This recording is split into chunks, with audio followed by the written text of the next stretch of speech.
People who have lost best friends, what happened? I lived in an apartment with my best friend. It was going fine for almost a year, no fights or anything. One day, his dad had a stroke. He could no longer work or pay his bills, so he needed a place to stay, and my friend was adamant that his dad move into the apartment, meaning I would have to leave. After some arguments, I was trying to make the case that I shouldn't be the one to move out because it wasn't fair on me. He should find a place with his dad. I finally decided to be the bigger person and move back in with my parents so that his dad could move into the apartment. Weeks later, I see a Facebook post about how happy he is that his girlfriend is moving in with him. The whole thing was a lie to get me to leave so his girlfriend could move in. The stroke was real, and I think his dad was struggling to find a place, but in the end he found somewhere to stay. My friend just decided to keep the lie going so that I'd leave. Haven't talked to him since. That's a rough situation. It's tough when trust gets broken like that. You did what you thought was right by moving out for your friend's family. But finding out it was all a ruse must have felt like a betrayal. It makes sense to cut ties after something like that. Sometimes, people reveal their true intentions in unexpected ways. It's good you recognized that and decided to step away. Found out she was sleeping with the same guy I was, the guy I had been in love with for years. We sat down and had a long heart-to-heart talk and both promised to be rid of him. Found out a week later she had gone out of her way to do that to me and they were now dating. Coincidentally, she ended up cheating on him. Honestly though, I'm grateful that it happened. It led to me getting rid of all of my toxic friends, and I now have an amazing boyfriend and the most supportive group of friends I've ever had. It's tough to deal with betrayal like that.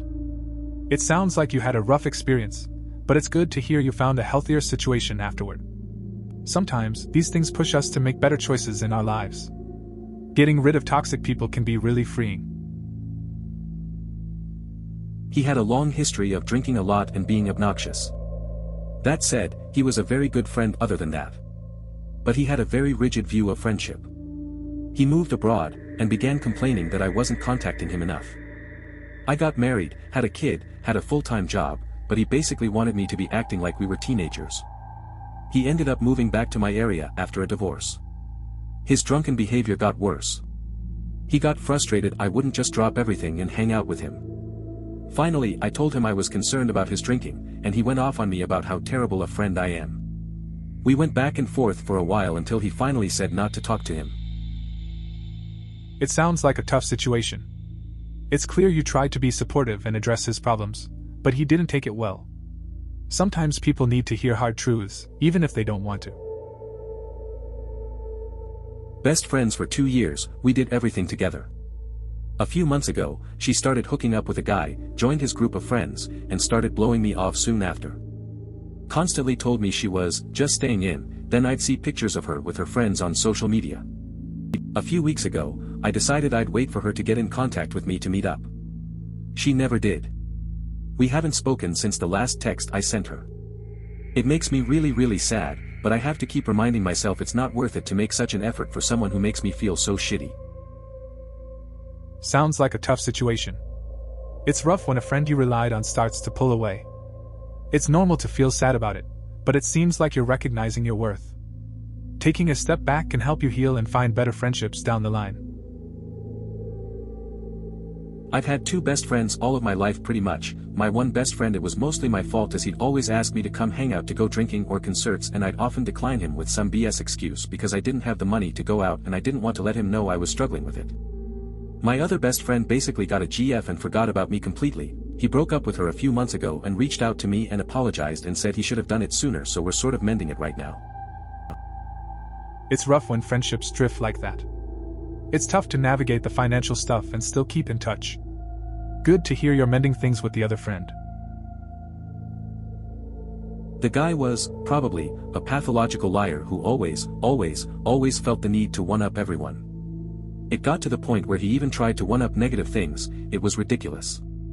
If you were into some sport, he was a world-class athlete. If you were into writing, he wrote a book for which he was complimented by several important and famous people. If you had a flu, he had fucking cancer. Not making this up, he actually lied about having cancer.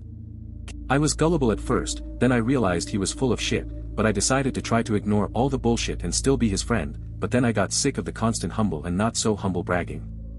Sometimes I feel bad about it, because on hindsight he clearly wasn't doing well if he craved attention and praise that desperately, but then I remember how bloody irritating being around him was during the last few weeks. It's good that you recognized the behavior and tried to distance yourself. Non-Hodgkin's lymphoma. Found out on his 17th birthday, we had been hanging out since we were 4. He had almost beaten it and his parents had contacted our high school to get him back in classes. He said he was feeling a lot better. He went to the doc a week or 2 later, and they said there was nothing more they could do. I got the call from his sister and lost it. I was staying with my girlfriend at the time at her college. Then Saturday came and his sister called again later in the evening, and said he won't make it through the weekend, and that he was asking for me. I started packing all my shit and was about to drive home, but my GF at the time convinced me to spend the night with her and then drive home in the morning to see him. I protested, but she insisted that I stay since it was the night before our anniversary. He apparently asked all night if I was there yet since he was a bit delirious. He died at 7:08 a.m. I didn't make it. I'm sorry to hear that. Losing a friend is really tough, especially at a young age like that. It's understandable to feel regret about not being there in time. It's a rough situation with no easy answers. Remembering the good times you had can help a bit, even if it's hard. All you can do is take it day by day and let yourself feel how you feel. One time, my wife and I went to Target. I wanted to go look at the toys because I'm a grown damn man and I can look at toys whenever I want. Besides, she wanted to look at clothes or whatever. Anywho, I left my ringer off and didn't know she was texting me to try to find me. I left the toy section to go look at the DVDs. Then, I noticed that she hasn't come to fetch me yet. I walked around the store, looking for her. I pulled out my phone to call her, to see 5 texts asking where I was. We just happened to be on the exact opposite sides of the store. We met in housewares and had a chuckle about how we lost each other. Then we went home and I made a sandwich. She watched an episode of Law and Order or something on Netflix. I don't remember the episode though, apologies. Seems like a typical shopping trip. You did your thing in the toy section while she was busy with clothes. Losing each other in a store isn't uncommon. Nothing too wild, just a regular outing. My best friend died 3 weeks ago from complications from a routine surgery. Still waiting on official cause of death, but I think it was a PE. She died instantly. I am extremely sad and have a lot of regret over not being able to say goodbye, only family was allowed to visit. She was my best friend for 23 years. She can't be replaced. It's a strange place to be. People understand if you lose a parent or a spouse. They don't seem to understand that you grieve just as hard for a best friend. I'm sorry to hear about your loss. Losing someone close, especially a best friend, is tough. It's understandable to feel sad and regretful, especially when you didn't get to say goodbye. Everyone's pain is valid, whether it's from a family member or a friend. Take your time to process everything. You're not alone in this. I was being abused as a kid and my abusive parent pretty much tried to befriend anybody I brought home and make them her friends, or she'd scare them so badly with her bizarre behavior I never had any further contact with them. I tried to get close to this one girl in my class and she would go from not wanting anything to do with me to being my best friend in a matter of seconds. It wasn't a healthy relationship, but she abruptly stopped hanging out with me because I wasn't popular enough. I later befriended 2 of my cousins, but one died from a terminal illness and the other ended up turning to drugs. As an adult, I rarely am able to make friends or get close to people. That sounds really tough. It's hard to form connections when you've had experiences like that. It's understandable to struggle with friendships as an adult after going through that. Best friends all through childhood. I left for the army and was still in love with the girl I dated all through high school. After I'm home I still talk about her and stay in contact daily. My best friend starts being a jerk all of a sudden, cheating on his GFS, blackmailing friends etc. I think him good because we're best friends and he'd never betray me. Lo and behold, a few weeks later I find out he's been trying to date my ex and lies to me about it. But the reason we aren't friends isn't because of the girl, but because of how he reacted when I found out. He talked about how he didn't care how I felt and that I just needed to get over it even though he knew how I felt about her still. It led to him trying to act like a hard ass and storming onto my property complaining about how we weren't friends anymore. He shoved me, I reacted, next thing I know he's face first in my driveway and we haven't been friends since. Just goes to show people change, and you should realize what that means for everyone around you, even your best friends. It's always rough to deal with change in friendships. You thought you knew someone well, but then they surprise you in a bad way. It's disappointing when someone close doesn't respect your feelings. The conflict escalated quickly, and it's hard to go back after something like that happens. It's a reminder that not everyone stays the same, and sometimes it's necessary to move on. People can really surprise you. When I'd been accepted early decision to my first choice college and he realized he wasn't going to graduate high school on time, he abruptly stopped talking to me. Now he constantly disparages me whenever I come up in conversation with one of our mutual friends. He joined the US Air Force after graduating high school a year late, so good for him for trying to make something of his life, I guess. I say, trying, mostly because he's now an alcoholic neo-Nazi. Yeah, I think he did me a favor by stopping talking to me. It's rough when someone who was once close turns out to be so different.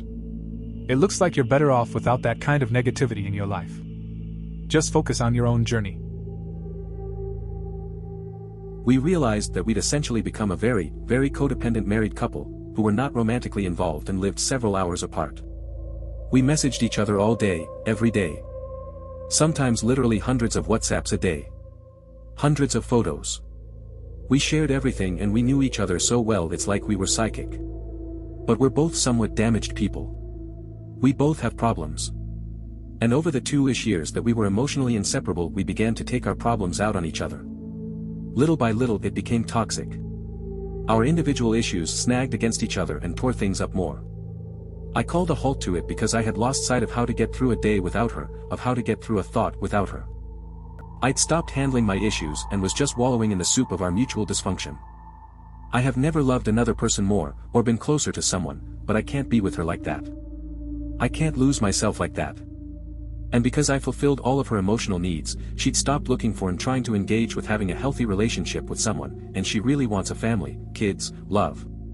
She deserves that and she'll never fully embrace it if I'm there, being the other half of her. Some days I miss her like a limb. It sounds like you went through a lot in that relationship. Being emotionally dependent can really blur the lines. It's tough when two people can't help but bring out each other's issues. Taking a step back seems smart, especially when it's impacting your life so much. It's okay to miss her, but it does sound like you both need space to find yourselves again. Hope things get better for you. I've lost 2 best friends. One of them was an old friend from high school, who died in his sleep 6 years ago. He was just about to move to my city, and we were planning all sort of hijinks for the summer. We had planned a vacation trip earlier that year, but cancelled our respective vacations due to lots of work-related stuff. Then, 1 week before he was about to do the actual move, he just, suddenly died. Never got any explanation what had happened, not that really matters. Doesn't change anything. The other killed herself 1 year ago. She suffered from a psychosis a couple of years earlier, and had been struggling with periods of extreme paranoia on and off since. She felt better for a while, but we lost contact as she moved back home to her family. 6 months later I got a series of texts from her brother, telling me she had been better for a while, then she had found some old notebooks with all sorts of random delirious notes. She had then quickly fallen down into depression, and then just decided she couldn't go on. For the longest time, I couldn't really take it in that she was actually gone. Last summer I played with the thought that she had just faked it, to be able to cut all ties with old friends and start over. It wasn't until I googled around and found an obituary in a local newspaper online that I really began to accept it. Losing friends like that is tough. It's hard to process when someone just disappears from your life, especially under such circumstances. It sounds like you had important moments planned, and then everything changed abruptly. Just dealing with that kind of loss takes time and understanding. It's all pretty heavy. We got older, but he didn't stop being a teenager. Whenever he got really pissed or frustrated, he would blame his parents. That's okay as a teenager, that's what most of them do. Shitty, but expected. But when you hit college and blame your mom and dad about how you don't feel like you're fitting into the classes or keep making terrible decisions. That's all you. But he didn't accept that. It really broke apart when he started saying misogynistic stuff. Just out of the blue, women only want your money, can't trust a female politician because she doesn't understand me, yada yada. Distanced myself and broke it off when he made the ultimatum of choosing him or my new college friends who had their shit together. I still wonder what could have been if he simply decided to grow up rather than sit down and act like a petulant child. Probably would still hang out with him. And at this point it's been 5 years. It sounds like you really had to deal with a lot. It's frustrating when someone can't take responsibility for their own actions. His views must have been hard to handle, and cutting ties was probably necessary for your own growth. It's tough to reflect on what could have been, but sometimes it's better to move on from toxic situations. People change, but it's up to them to choose to grow. I began to suffer from psychosis, that is, hearing voices that don't belong, and handled it poorly at first. When you don't know what is real, you get very paranoid and think you are being talked about constantly. I am ashamed I felt so self-important, but it was a scary time for me. I got THR help and medication I need, and I am glad I went through the experience to adapt and become a better person. I have no friends now even though I have proven through my actions I am better. But I scared everyone away. It's a lonely life now, but goddamn do I love my music. It sounds like you went through a tough experience, but it's good to hear you found help and are working on yourself. Losing friends can be hard, but focusing on what you love, like music, can be a good way to cope. Finding new connections might take time, but it's possible. Just take it day by day and keep doing what makes you feel better. I've lost many best friends. My best friend growing up decided he was too cool for me once we reached secondary school, Scottish education system, roughly 12, had a couple of best friends at different times during high school, but they all turned out to be pretty horrible, abusive people. Next best friend was my ex, never been so close to a person as I was her, she also turned out to be emotionally abusive. Apparently I tend to pick abusive people. Except for my current best friends, they're like siblings to me, even if we don't hang out that often, living in different parts of the country, college, working, all of us very busy people. I don't tolerate bullshit anymore. It's tough losing friends, especially when you think they're close. It sounds like you've been through a lot with people who weren't good for you. Finding those solid friendships that feel like family is important, even if you don't see them all the time. It's good to hear you're not putting up with any nonsense anymore. That shift in attitude can really help with maintaining healthier relationships. Not a best friend, but someone whom I recently shared a lot of good memories with and had a lot of late-night heart-to-heart talks with. We didn't go out one-on-one, but we went out with the group of friends that we shared. There was this one period of time when I noticed a lot of his social media was filled with posts of angst and pain, and later did I realize that it was actually because of me. Long story short, he caught feelings for me. He called me up to tell me how he felt so that he can start getting over me, and I felt so bad for having caused him all this pain and being a source of distraction for him. Although he reassured me that it wasn't my fault and that I didn't lead him on, it still sucks. He asked if he could remove me from all his social media and if we cut off all contact until he's finally gotten over me, and I agreed. It's for the best anyway, and he needs space. It's uncertain whether we'll still be friends in the future, but I hope he's doing well and that someday, we might get in touch again. These things happen, I guess. I really miss him. It sounds like a tough situation. You had a connection, and now there's a lot of mixed feelings. It's understandable that you feel bad about the impact on him, even if it wasn't your intention. Giving him space seems like a smart move for both of you. It's hard to predict the future of your friendship, but it's good to leave that door open. Missing someone can be rough, but you're handling it.